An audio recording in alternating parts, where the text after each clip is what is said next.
Hello everyone and welcome back to another AFL Fantasy Fanatics video on the channel. It is Wednesday and Trade Talk is once again on a Wednesday. And it's Gather Round. So it's a big weekend, obviously, well, big week coming up, obviously, for myself and everyone else going over, coming here to Adelaide. Should be some good fun to get to a fair few footy games. So what am I going? I've got Thursday, Friday, 2 games on Saturday and Sunday. So 5 games of footy will be pretty nice to go and watch this weekend. So looking forward to it and hopefully seeing a few of you legends there as well. Chat about that sort of towards the end. But we'll go through the most traded in and out players of the week as we always do, my top 5 targets, and then we'll go through what my current trade plans are looking like. But a bit of carnage this week. So a few forced outs is many coaches are going in a lot of different directions here. You can see already just the numbers here of the split. But there is one person at the top that is brought in by a lot of people, and we'll kickstart with the most traded in players of the week. And at number 1, it is Riley Bice. Over 23,000 coaches are jumping on him already. I think he was at about 25% or so the end of last round, and now he's already up to nearly 40%, which is ridiculous. A lot of people jumping on him, and for very good reason, right? Scored 125 last week. I didn't know him, and it sucked watching him. He looked really, really good. Minus 41 break even. If he scores a 62, he goes up essentially 90k this week, which is ridiculous. So he's a must-have. There aren't many must-haves throughout the year, but Riley Bice is definitely one of those. Still under 400k. Still very easy to get to if you get a Fraser or an SDK, or if you've got DPP and you want to go and nod down, or someone like that. I think Riley Bice has got to be a guy that you bring in. So, obviously, Collingwood's a decent enough matchup as well. I think you could see another sort of 75, 80-plus score come along. Port, not great. Gold Coast is good. Giants, not great. Essendon's good. Carlton's okay. Melbourne's good. So, it's a decent enough run. Crow's not great, but Richmond's good. So, he might be a guy that we hold till maybe around his mid-season buy and trade him, and he might be 700k at that point, maybe more. So obviously he's got to continue going at 75, 80 to get up to that, but I think he can in this role. He looks really, really good. What did he take last week? It was like 15 marks. Yeah, 15 marks is ridiculous. 26 disposals is just, very, very good. And he was best on ground from when he came on against Brisbane. He essentially was a big part in winning the game against Freo, and then obviously was fantastic against North. So I think he's definitely entrenched in their best 22, and you've just got to get him. If you don't have him, you just got to get him in. Tom Gross is next, 3.8k jumping on him, the second most traded-in player of the week. And looked pretty good on debut, 62 points, had a fair few CBAs as well. I think he had a 19 in the end, so really good stuff from him. Break even of 0, so he'll make some good cash moving forward. I don't expect him to be a massive scorer, but if he can average 55, 60 and make some decent cash, I think that he could be a pretty good option, particularly if you've already got Riley Bice. I think Tom Gross is a good one to look at in the midfield. I'm just trying to get up his CBA attendances from last week against GWS, where obviously they weren't great, but Tom Gross was one of the shining lights from them. So he had 19, which was behind Clay Hall, 22, and Tim Kelly, who had 21. So, top 3 CBAs, which is really good to see. Baker was next with 15, and a few other guys like your Grahams and that were on 7 and less. So, Tom Gross, if you've got Bice, I think he's a decent next rookie option you can look at. Ryan Marrick is next, 2.8k jumping on him, the third most traded-in player of the week. So another Eagle. I jumped on him last week. The role I thought looked really good. He scored a 101 against Freo, took 9 kick-ins. Last week took 8 kick-ins and scored 73. Did die off in the last quarter, only had the 5 points, but the fact he still had 8 kick-ins, that role is his, 22 touches. Giants is one of the most, I think it's the second most difficult matchup for designated kickers as well, from what I heard somewhere. So Carlton, Essendon, Hawthorn, Melbourne, Richmond, St Kilda. Carlton's okay. It's a bit trickier, but it's okay. Essendon's good. Hawthorn's tough. Then Melbourne, Richmond, St Kilda's good. So he's actually got some good matchups to come. I think he could be an F6 holder until his bye, to be honest. Or if you get another forward, say you bring in a DPP and he goes into your midfield, he could be like your M7, M8 until the bye.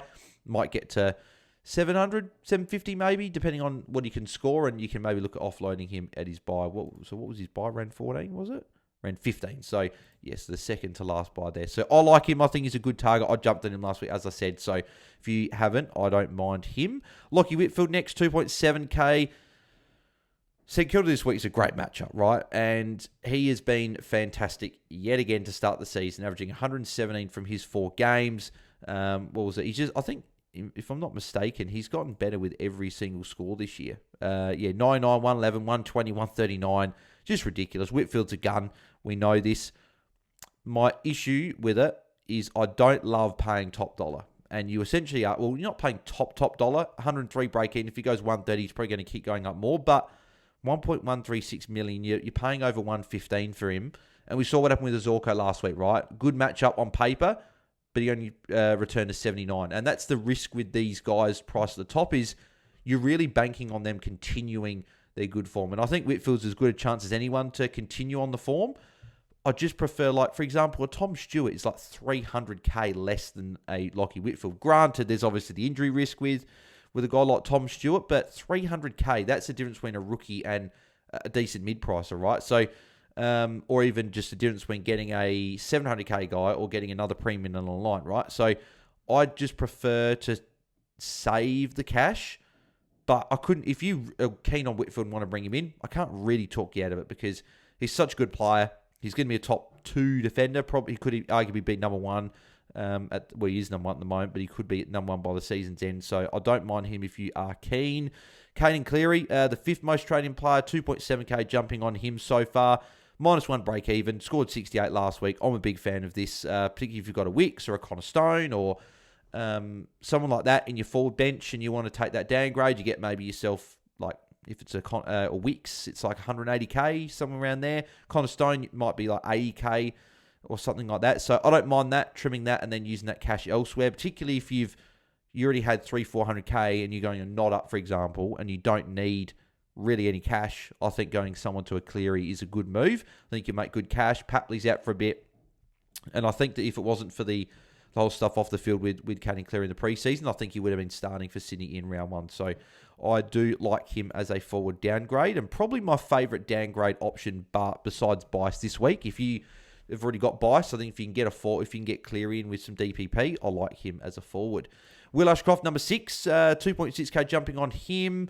Back-to-back tons for Will Ashcroft. Obviously gone 90, then back-to-back tons. So after a tricky start against Sydney, he's done pretty well since then. 91, 15, 105. Good run still to come. Bulldogs, Collingwood Saints, Gold Coast North, and Melbourne is really good up until round 10, right? So I don't mind him. Apparently Liam was saying last night as well on the Q&A that he's actually at about 40-odd% forward. So there's actually a slight chance that he actually gets forward status, which would be really interesting. Averaging 94, I think he'd definitely be right in the mix, if not a top... Well, I think he probably is a top 6 forward if he gets forward status. So a big one to watch. If you jump on him this week and he gets forward status, then you've got an absolute gift and you can flick him into your forward line at some point. So, yeah, I like the Will Ashcroft pick.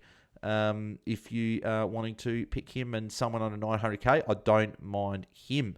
7th most trading player, Andrew Brayshaw, who's probably my pick of the premium mids, right? So started slow with a 95 against Geelong, but got tagged by Mark O'Connor, which was very, very interesting, over Sarong.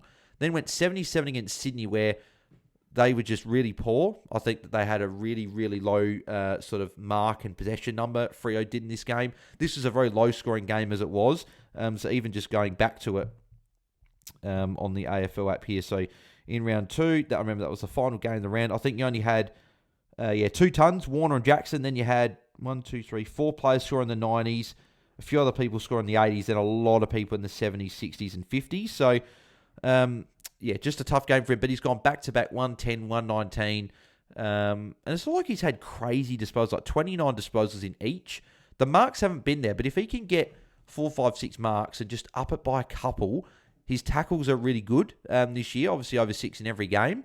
If he can start doing that, I think that he can go over 110, and he's priced at 104, so I think that I like Brayshaw. The matchups as well to come: Richmond, Melbourne, Adelaide. Obviously, Adelaide's a bit trickier, but being at Optus, it's fine. Saints, Collingwood, like bit tougher for round 10 and 11, but the next sort of five or so weeks, I think, are really good matchups for Brayshaw, and if he can put up a couple of ceiling scores, that would be very, very good. I think he's got a pretty good recent history as well against Richmond, a couple of 140s, I think a 150 in there as well. So yeah, I like Brayshaw as a target this week. Number 8, Josh Dunkley. 2,000 coaches are jumping on him. I just think he's too expensive. A bit like Whitfield, 1.125 million. I know a lot of people got cash and they want to spend it, but just save yourself 120 odd K and get yourself an Andrew Brayshaw. Save yourself 140K and get a guy we'll talk about next. There's even save what is it? Nearly 250K, and you get yourself a Will Ashcroft instead, who might get forward status. So we know Dunkley how good he is, right? He's going to be a top 8 mid. He's great every year. Obviously, he's gone over 110 in every single game so far, which is fantastic. But we do know Dunkley can do this over 5-6 weeks, and particularly with the upcoming run from rounds 5 to 10 is really good. But we do know Dunkley can also go through a couple of game patch where he'll average like 90, and he'll just have a few lower scores, but then he'll go back to scoring ceiling scores. So I like him as a pick. If you're keen, I couldn't talk out of it, a bit like Whitfield, because he's going to be a top 8 mid.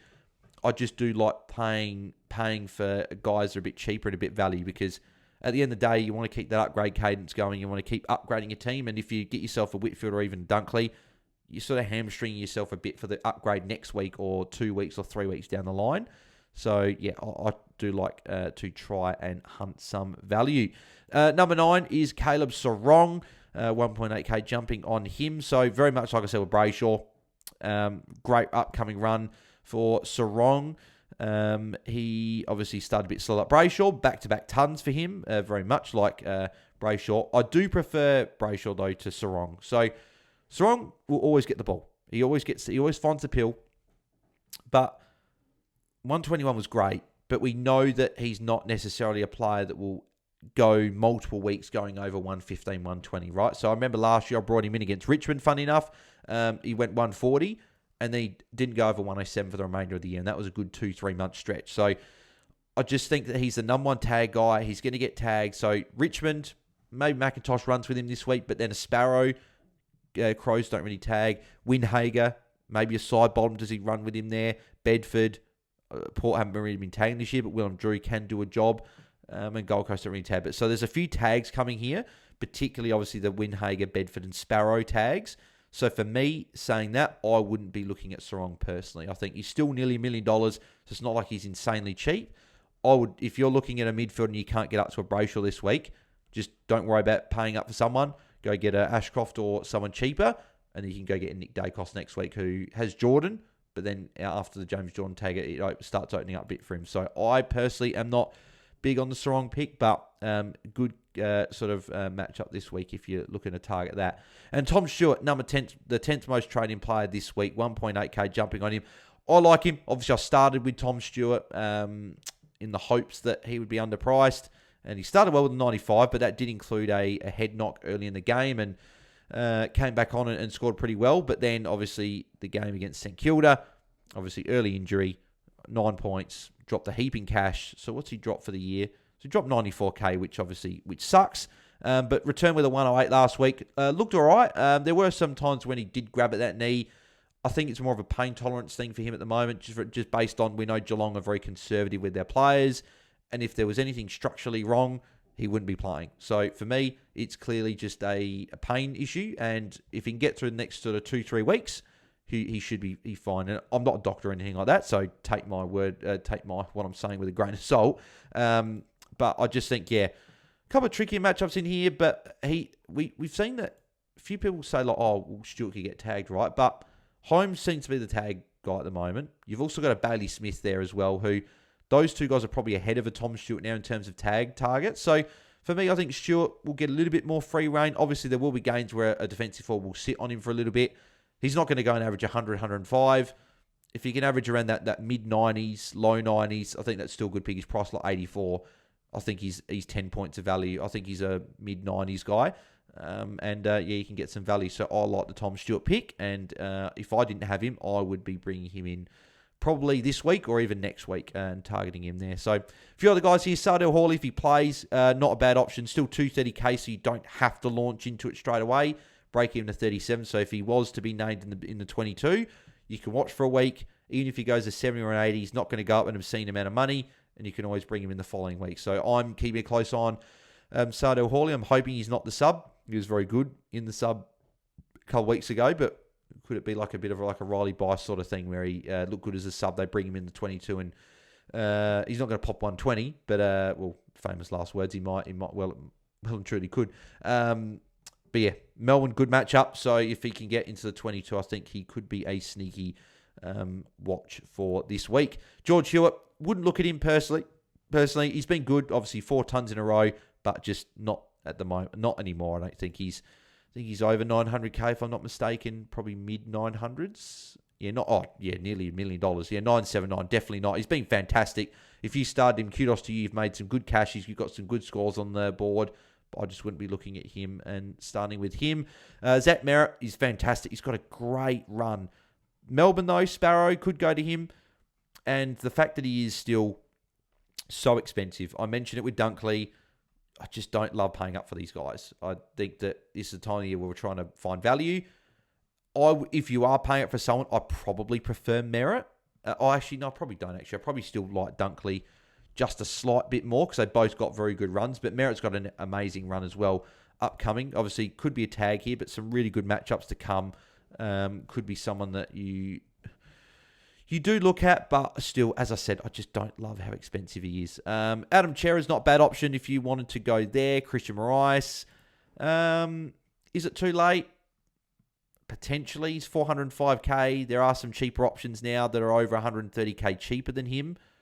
So I'll probably just give it a miss. He's still got a low break even, right? So you realistically could still jump on, but I think I would prefer to look for your Caden Clearys, maybe a Clay Hall or a Tom Gross or a Bice. Obviously, if you definitely don't have him, go get him. So I don't hate it, but he is an expensive price, so I'm not too sure. O'Sullivan, arguably too late, but he's got a low break even still. And then Kieran Briggs, obviously with the rucks, is an interesting one there. Break even 94, so you don't have to go this week. What's his run like? So he's got Marshall, O'Brien, then English, Grundy, Stanley or SDK, Freo, Carlton, Richmond. So I think if the next 2 weeks you can probably watch, round 7 could be a good time if you look at targeting him. If one of the rucks fails or something happens or whatever, round 7 would be the ideal time to jump on. But if you've got nothing to do and you need some cash and you've got sort of no other obvious downgrade target, I think there is a world where you could go one of these rucks like a Cherry or a Gorn or something, or if Pitney's name, maybe TDK down to a Briggs, bank yourself 250 odd K and use that as an upgrade. But I'm probably not looking at doing that this week, obviously with Nod and Will Day and guys like that getting injured. So we'll move to the most traded out players, and obviously we'll have a few of these injured guys at the very top. And yes, we do. So joint sort of top there, but Nathan O'Driscoll is the most traded out player, 13.5k, and Joel Frazier very close behind, probably obviously less than 100 between first and second. O'Driscoll's got to go 4 to 6 weeks, which is really a shame. We obviously mentioned with the Freo run, like Richmond, and then goes into Melbourne, then Adelaide, then Collingwood and St Kilda in, I think, that order, or maybe St Kilda, then Collingwood. Great run. Just a real shame that he got injured right now. This was probably the worst time he could have got injured because of the good run, and I dare say he was on track for another sort of 85, 90 sort of score. But unfortunately, he's got to go 4 to 6 weeks with a syndesmosis, so he is gone. Joel Frazier, yep, he's got to go, right? Scored 44. I still think I prefer getting rid of O'Driscoll and Day. There is a world where you could go and hold O'Driscoll and go Day and Frazier out and go like Frazier down to Bice. Particularly if you don't have Bice, I think Frazier's the obvious one to go down.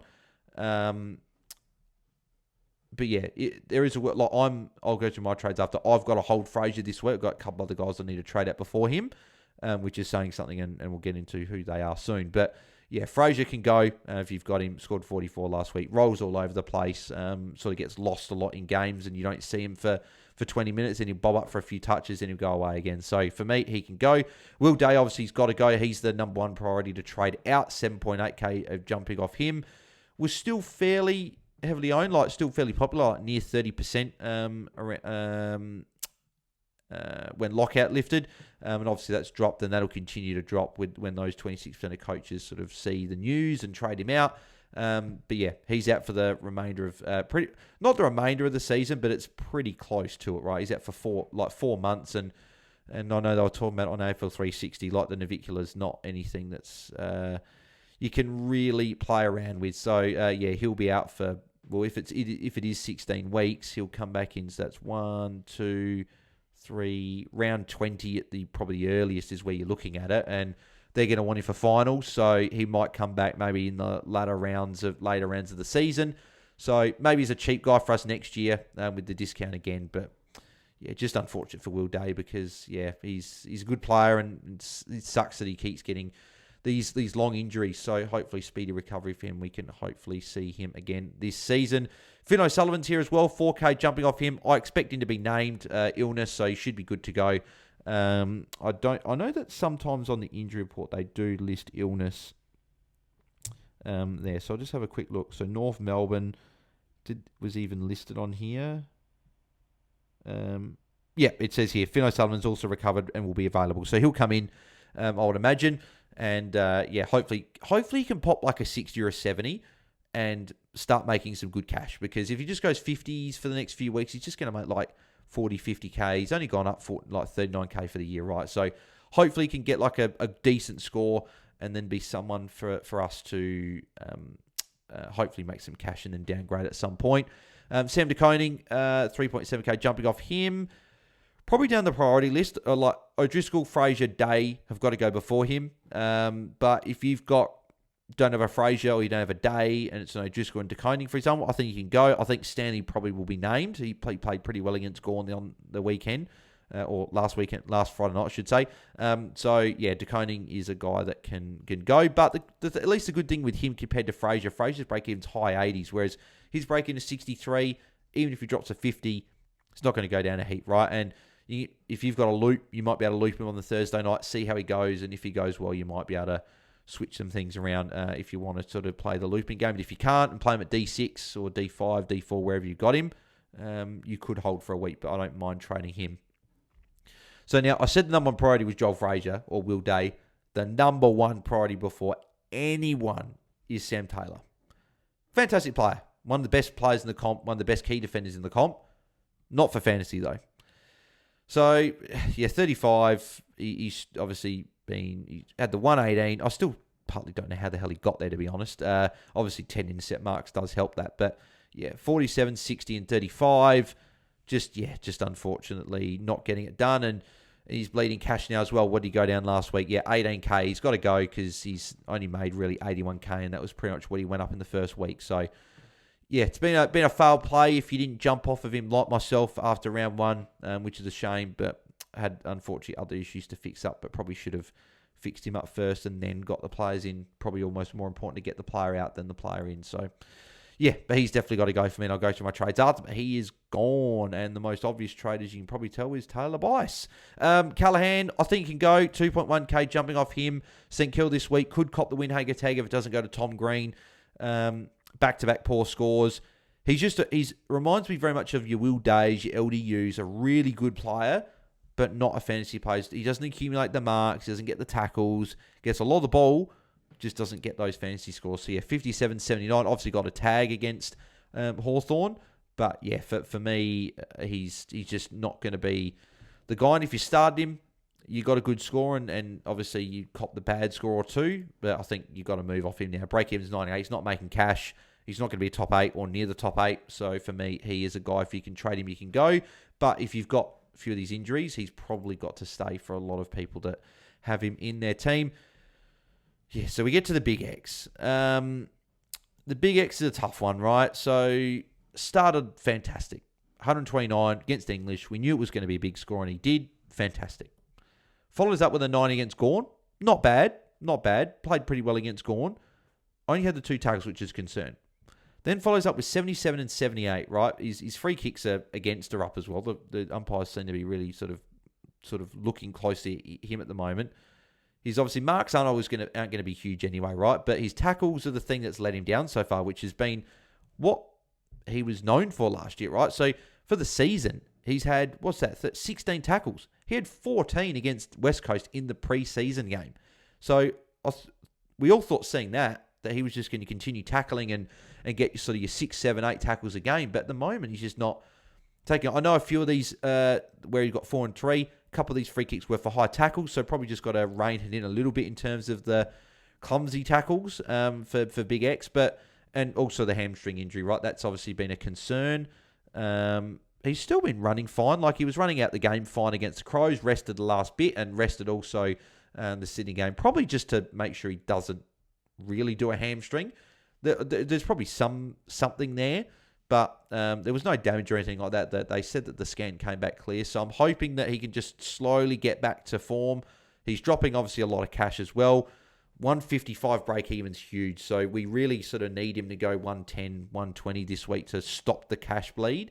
Because if he goes sub 100 again, which is a real possibility, because he's got Jared Witts this week, unless they rest Jared Witts, which I think me and all Cherry owners are hoping that Jared Witts does get the rest for gather round, and they don't worry about flying him over. He just flies over and just relaxes and enjoys Adelaide. And then Cherry's up against Moyle, hopefully. But that's probably not going to happen because it's only round 5 and they had the bye in round 2. So can't see them resting Big Witsy. But then the run does open up a little bit. There's still some tricky matchups there, right? But it's a little bit easier than what it has been. There's still some red matchups there. But yeah, hopefully the Big X can get back to form. Luke Jackson obviously is out for a couple of weeks. So he can go, and Darcy's back as well. So it's almost a blessing in disguise in a way that this is probably the time when you would have looked to have got maybe not Richmond, maybe keep him for a week or two. But yeah, maybe this is sort of just to get rid of him now, and then you can do that. Hugo Garcia, if you can get rid of him, if you don't have a lot of issues, I still like that. 42 last week, still comes back in. They've got Giants this week, tough matchup again. So yeah, for me, he's probably got to go, but not a huge priority compared to some of the other guys. Leak, red dot, can go. Camporelli, red dot, can go. Hewitt's injured, he can go. Never apparently might get named. So if you've got him, I'd almost hold him. I wouldn't trade into Mitch Never, but I think apparently they said he's available. 57 break even. If you can pop an 80 or a 90, that cash gen could start again. So for me, if you've got Never and he's named and he's not the sub, I'd probably hold just with the amount of issues. Lindsay, you got to hold, right? He's a test this week. It's sounding positive like he will play, but even if he doesn't, he'll miss 1 week. He'll be back next week, and you're fine. So you're not training him. Connor Stone, Saints this week's a good matchup, right? So if he's ever gonna go well again, it's going to be this week. But obviously disappointed with the 28 last week. But depends what your priorities and stuff are and how your team's looking. You could get rid of him, but I think a lot of teams will be keeping him just with the amount of other issues. And Connor Rosa, you're not trading him. Maxwell probably early. Petrarch, I'm definitely not trading. Forward status is likely to come next week, and I know he hasn't started great, but we know how good Petrarch is. He's going to find form at some point, and obviously Melbourne is struggling, but I don't know whether they're going to turn it around or not. It's another question, but I think Petrarch is going to turn it around. Obviously, it's been worse every week, but really good matchups. Essendon, Freo, Richmond, West Coast. If there's ever a time he's going to go bang, it's going to be over the next month. So for me, I'm looking at bringing him in next week, right? So 882 is someone that I'm potentially looking at bringing in for maybe even a Fraser next week. So if he gets forward status particularly. And obviously Roberts, I wouldn't be trading him. Henry's obviously injured, he can go. Farrell can go as well. So plenty of guys that can go there. So my top 5 targets of the week, no surprise. Number 1 is Riley Bice. Shouldn't be too much of a shock there. He's got obviously the lowest break even, 125. He's insane. So for me, he is the target. At number 2, actually, what did Clay Hall do last week? We didn't chat about Clay Hall. So I haven't heard much chatter about him as much. So 313, so yeah, probably why he's over 300k. Only scored the 48 last week. Yeah, you're probably a lot of handballs. You're probably not looking at him in fantasy. He's probably more a super coach player there with all the handball and stuff. So you're probably not looking at a Clay Hall. So yeah, Bice at number 1. I think if you're doing another upgrade, I think Caden Cleary is number 2, just because of I like his prospects over the next month or two with Papley out. So he would be my number 2. If you've got Bison, he'd be the main downgrade if you can make that happen. Number 3, I've got Ryan Marrick. A lot of people are going to be probably hunting in this price range this week with Nod being injured and maybe can't quite do the one down, one up. So maybe you just do a couple mid prices. I think Ryan Marrick's good. Obviously, he's going pretty well. Still low break even and got a good role, so I like him.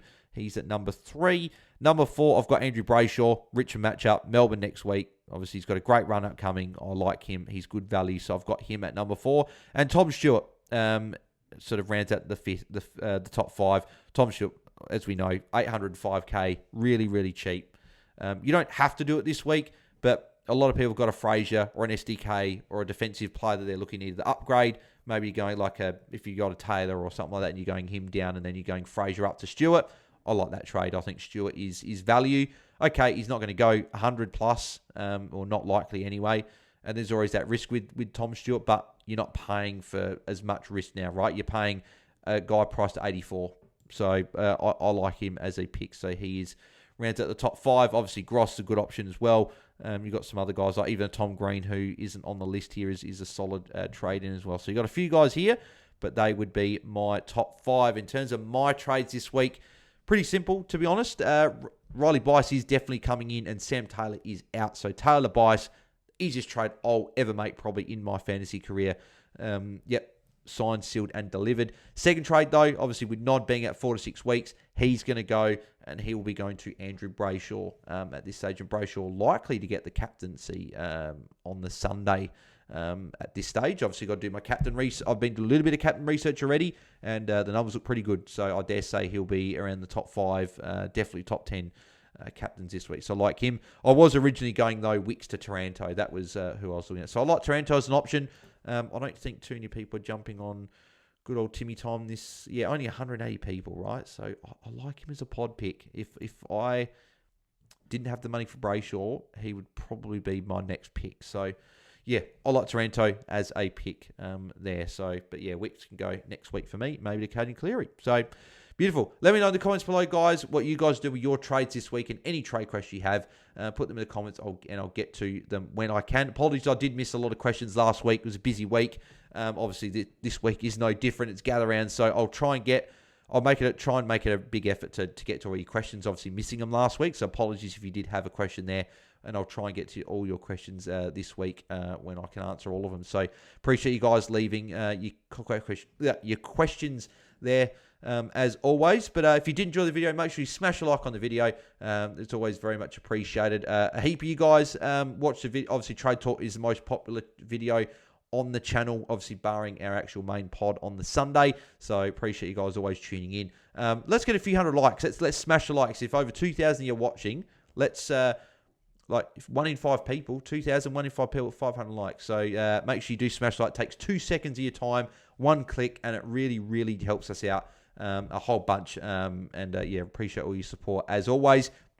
If you'd like to become Patreon, then become a patron at patreon.com/AFL Fantasy Fanatics. There'll be an increase of bonus content. Obviously, just getting that sort of swing of things and the routine and everything, but there'll be bonus content even more than just the Q&A, exclusive Q&As to the Patreons. You get team review every week with a voucher code through the Ask Me On Q search, which you get for free. So plenty of benefits there, and there'll be more benefits to come throughout the season, and then obviously moving forward. So if you want to become a Patreon member, then the link is in the description, or you can also use the Ask Me On Q service. Ask Me On Q, spelled QU.com/AFL Fantasy Fanatics to get all your questions answered there. Full team reviews, trade questions, any questions you guys have, you can head over there. But as I said, Patrons do get that service for free. So if you would like to become a Patron and get that, feel free. Cool. Anyway, so we'll have captains tomorrow, but obviously no pre-lockout chat this week. And there'll be no watch-longs, unfortunately. Obviously, I'll be at all the night games, so there's just no chance of me doing a watch-long. I'm not going to be doing one while I'm actually at the game. So, but yeah, so we'll have a bit of a quieter week in terms of content, so maybe a bit of a small break for me. But we'll be back on Monday recording our pod, so we're doing a live show, obviously, like we do. But it'll be on the Monday, obviously, with the late Sunday game. We're going to be at that game. So, but yeah, if you guys are in Adelaide for Gather Round, make sure you do head to the Black Ball on Friday. Myself, Guesty, and Jordox will be there, along with DC, Jake, Nathan, and a heap of other legends. I'm sure a few other content people will be there as well. But the Hatchet Boys have organised a get-together at the Black Ball on Hindley Street before the Collingwood and Sydney games, so we can all go watch Miami Bice hopefully rack up against the Pies on the Friday night. So looking forward to catching up with Hatchet Boys, Guesty, and Jordox. First time all three of us are actually in person. So I've obviously met each of them, but the three of us haven't been in the same room, so that'll be real good fun. So looking forward to that. Looking forward to meeting a heap of your legends there. And if you are in Gather Round, enjoy the footy. If you're not in Gather Round, enjoy the games on the TV. And I would highly recommend, if you didn't get a chance to do it this year, other commitments, whatever, couldn't get tickets, try and make it next year, because it is a whole bunch of fun, and looking forward to watching a heap of footy and doing it with a heap of your legends. So thanks everyone for tuning in. I'll catch you guys tomorrow for the captain's video. So thanks everyone. I'm out. See ya.